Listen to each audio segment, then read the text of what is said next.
The manhunt is on for the most hated father in America, accused of murdering his 3 beautiful young daughters and then going on the run. And if your heart wasn't breaking already, take a look at this exclusive video. A father picks up his 3 young daughters for a scheduled visit. Hours pass. He doesn't return them. Days later, their bodies are discovered at a remote Washington campground. The only suspect is his father, who has vanished into the wilderness, or perhaps beyond. Tales of the slayings are hard to bear. Cops say the sisters all had plastic bags on their heads and their hands were zip-tied. Cause of death is believed to be asphyxiation. As the FBI ramps up one of its most exhaustive searches yet, this is the story of grief, desperation, and a hunt that's tearing a community apart. The disappearance on the evening of May 30th, 2025, 3 young sisters, 9-year-old Paityn, 8-year-old Evelyn, and 5-year-old Olivia, were picked up by their father, Travis Decker, for a court-approved visit.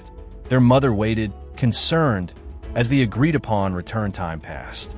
By 8 p.m., there was no sign of them. Alarmed, their mother called law enforcement. What began as a routine custody check escalated into a full-scale missing persons investigation. Panic set in. The family, once stable and organized, now teetered on the edge of irreversible tragedy. The grim discovery 3 days later, on June 2nd, the bodies of the girls were found at Rock Island Campground near Leavenworth, Washington. They were discovered near their father's abandoned truck. The youngest, Olivia, was only 5 years old. Investigators described the scene as chilling. The girls were bound, some zip-tied, and each had a plastic bag placed over her head. A nearby truck bore signs of blood, handprints smeared across its tailgate. Their location, dense, isolated forest land, offered the grim promise of concealment and a remote last chapter for these innocent lives. The suspect vanishes. Travis Decker, a former military operative with survival training, had disappeared. His wallet, cell phone, and dog were found in the truck, intact and undisturbed, while he was gone without a trace. DNA evidence tied him directly to the vehicle and crime scene. Authorities confirmed he was the only suspect. The manhunt began, and it was massive.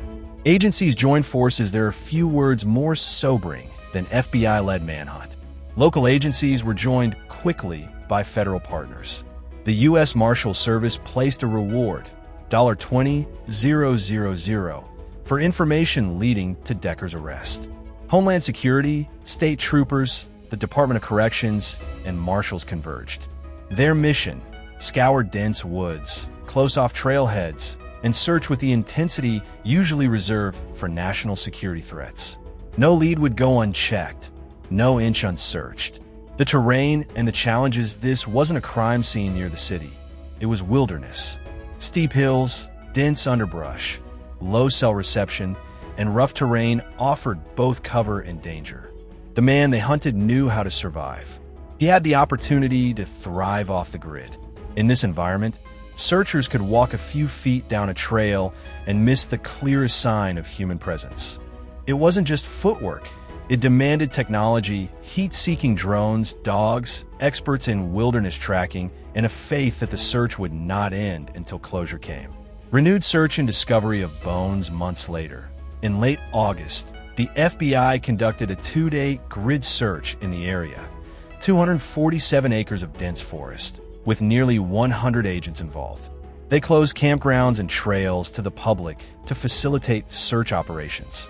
During the operation, investigators found bones, notes on site, as potential evidence. It was unclear whether the bones were human or animal. The remains were sent to Central Washington University's anthropology department for analysis. The finds fueled both hope and uncertainty, closing the circle on possible discovery, while raising questions: was Decker alive or dead? Was this evidence tied to the girls or to someone else? The father's profile: Travis Decker was no ordinary suspect. A former Army Ranger, he had survivalist skills and PTSD. Mental health battles were known, a history that included borderline personality disorder and trauma diagnoses. Neighbors described him as attentive and athletic before, but with deep scars from his service and personal life. His ex-wife's attorney described him as an active dad and said there had been no documented history of violence. Yet a judge had recommended a psychiatric evaluation back in 2024. Did the system fail him? Or did those conditions intersect with desperation in a moment that changed the lives of 3 children forever? The search continues despite false sightings. Some reports traced to Canada or Idaho. Nothing led to physical capture. No body was found. No confirmation that Decker was alive or dead. Authorities said only one thing was certain: they would not relent. In a press conference, the Chelan County Sheriff said, "He has to be perfect every day. We only need to be perfect once." That grim calculus echoed.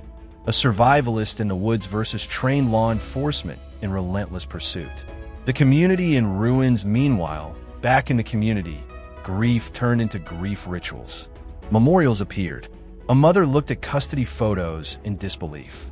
Schools, neighbors, and volunteers offered support. In parent groups, questions soared. How do you keep your child safe when danger comes from within the family? No public policy or mental health clinic could restore 3 sisters. But the pain drove conversation about vetting visitation, mental health access, warning signs, and the limits of intervention. What authorities are seeking? Investigators continue to dig. Trails, unpopulated areas, dive teams scanning creeks or log jams. They monitor banks, pensions, phone pings, surveillance in border towns, and even forest roads for signs. If Decker is alive, his survivalist training could allow him to stay concealed indefinitely. If he's dead or badly injured, the bones, belongings, or even a chance tourist sighting could turn the tide. Authorities and volunteers hold out for that break, for either a trail of breadcrumbs or cold evidence. Until that moment, the manhunt remains active, unrelenting, focused. The human toll: 3 girls, Paityn, Evelyn, and Olivia, are gone. 3 tombstones will bear their names. A family ruptured. A mother rebuilt the only world she can now, around memory and loss. At its core, this tragedy is filicide, one of the most heartbreaking forms of violence. And amidst an endless search, law enforcement hopes for justice. The father, if found alive, faces 6 counts, 3 of first-degree murder, 3 of kidnapping. If dead, investigators still need to find closure. Either way, survivors deserve answers. A community deserves healing. A reflection on prevention beyond the headlines lies a deeper warning. Legal systems, mental health supports, and custody protocols are only as strong as their weakest link. Travis Decker's case involves complex factors: service-related trauma, mental illness, custody battles, and opportunity. If this video reaches anyone wrestling with violent thoughts, especially around children, please reach out to help immediately. National and local resources exist, and families often carry silent pressures that can escalate until it's too late.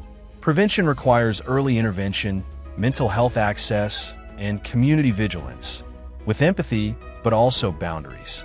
The road ahead: what's next? Analysis of bones. If human and linked, they could answer whether Decker is alive or not. Ongoing search. The FBI and partners remain on call, ready to renew searches or investigations. Legal preparations. Prosecutors prepare for trial if Decker is arrested, though that's only if he's alive. Policy dialogues. Schools, families, and lawmakers may revisit visitation protocols and mental health supports for service families.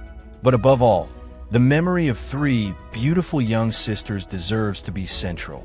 Not news cycles, not policy debates. This is more than a manhunt.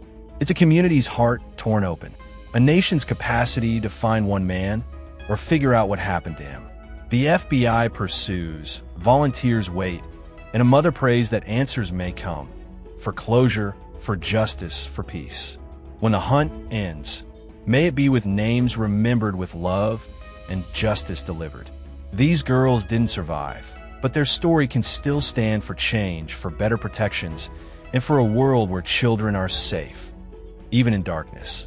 If you learned something from this, share. It matters. And if you have tips, contact the U.S. Marshals, because sometimes a tip can bring back a family from the brink. That's the story of no end yet, but a mission that doesn't stop until truths are found.